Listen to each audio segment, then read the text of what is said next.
Pessoal aí do 9º ano, vamos agora a mais uma correção das nossas atividades e dessa vez nós vamos corrigir as atividades referentes ao bloco 8, ok?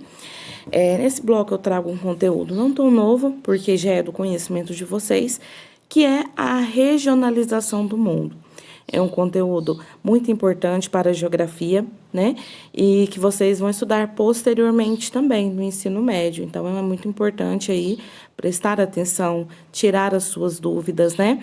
E realmente se concentrar no que é regionalização e na forma em que o mundo pode ser regionalizado, nas diferentes formas. Lembrando que a regionalização, ela tem diferentes critérios, né? Então, tem várias formas de regionalizar o mundo. Então, hoje nós vamos ver algumas delas, né? Então, vamos aí à leitura de um texto para a gente poder relembrar, recapitular, né, um pouquinho o que é regionalização. O que é regionalização do mundo? Regionalizar o mundo é criar áreas ou lugares semelhantes do planeta Terra. As regionalizações mundiais existem para uma melhor análise das particularidades de cada lugar. Sendo assim, cria-se uma área ou uma região considerando-se alguma característica específica, como a localização espacial, o clima, o relevo, a vegetação, os aspectos sociais, políticos e econômicos. Então, como eu citei para vocês, são diferentes formas de se regionalizar o mundo. Cada forma adota características diferentes, que a gente chama de critérios, ok? Dessa forma, é possível analisar, comparar, observar e determinar todas as propriedades daquela região e, assim, entendê-la melhor, numa escala local, regional ou até mesmo global. As regionalizações mundiais são variadas, com os seguintes continentes: Antártida, América, Ásia, África, Europa e Oceania. Essa regionalização por continentes, ela adota alguns critérios, né? Como, por exemplo, o critério físico, que é o critério de posição de cada continente, né? Sendo que a palavra continente é uma área coberta por água de todos os lados. Se a gente for analisar aí no mapa mundi, a gente tem aqui, ó, a América, que é uma área, né, de terra cercada por água de todos os lados. A Antártida também, né, que é uma área de terra coberta por gelo, cercada de água por todos os lados. A Oceania, no mesmo contexto. A África, mas a gente tem aqui a Europa e a Ásia, que estão unidas, né? Então, além do critério físico, a Ásia e a Oceania adotou outro critério aí, que foi o critério social, né? O critério cultural. Então, aí dividiu esse continente em dois. Então, ficou a Europa de um lado e a Ásia de outro, porque possuem características populacionais, socioeconômicas, né, sociais, culturais diferentes. Então, adotou mais de um critério aí, além do físico, para a divisão desses dois continentes, ok?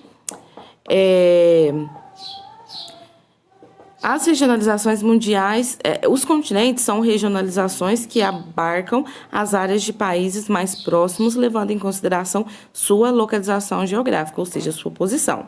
Outra maneira de regionalizar o mundo utilizada a partir de 1960, no contexto de Guerra Fria. Aliás, vocês vão estudar bastante sobre Guerra Fria nas aulas posteriores aí, mundo bipolar, mundo multipolar, nova ordem mundial. Vocês vão entender um pouquinho mais desses contextos. Eu sei que a Guerra Fria vocês já conhecem um pouco das aulas de história do ano passado. Foi a regionalização dos países em primeiro, segundo e terceiro mundos. Esse critério levava em consideração primeiro mundo, né? Essa configuração, essa regionalização, ela é uma regionalização um pouco mais recente, né? Ela surgiu em meados da Guerra Fria, quando estava acontecendo a Guerra Fria. E o primeiro mundo seriam os países socialistas ou países desenvolvidos, né? Ou ricos.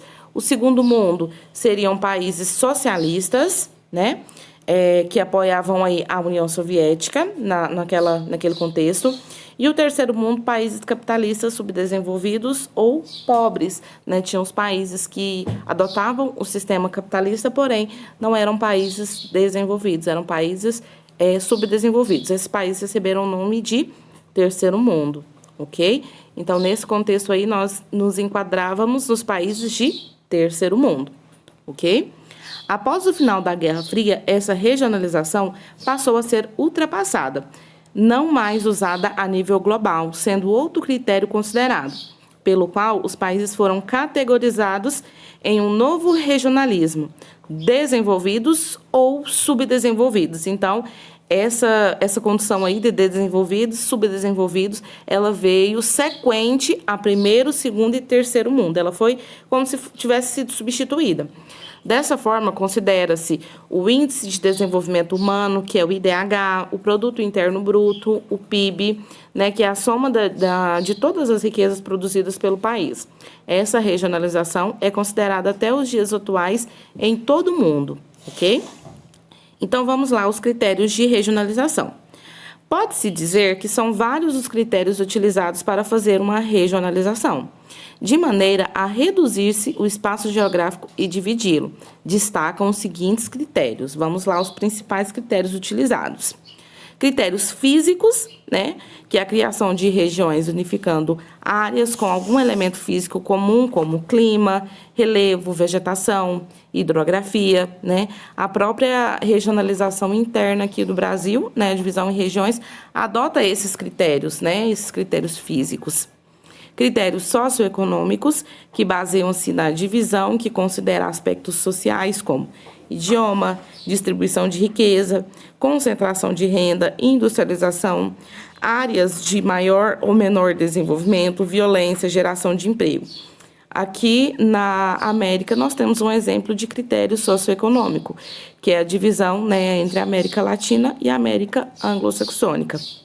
Nós temos aí os critérios religiosos também, que refere-se à criação de regiões considerando as religiões pelo mundo, católicos, muçulmanos, judeus, protestantes. Nós temos também os critérios políticos, que é um tipo de regionalização bastante utilizado na Guerra Fria, com a divisão do mundo por meio de aspectos políticos ligados à ideologia e ao modo de vida capitalista e socialista, marcado pela existência do Muro de Berlim. Então, o Muro de Berlim, ele fazia essa divisão, essa regionalização entre uma ideologia política e também ligada à religião e, do outro lado, outra ideologia ligada ao capitalismo e ao socialismo. E também o critério geográfico, que considera a localização espacial ou algum aspecto da geografia do lugar, como a divisão do continente americano em América do Norte, Central e do Sul, que leva em conta a posição geográfica de cada uma das Américas aí, né? Vamos às atividades. 1. Sabemos que regionalizar o mundo é criar áreas ou lugares semelhantes no planeta Terra.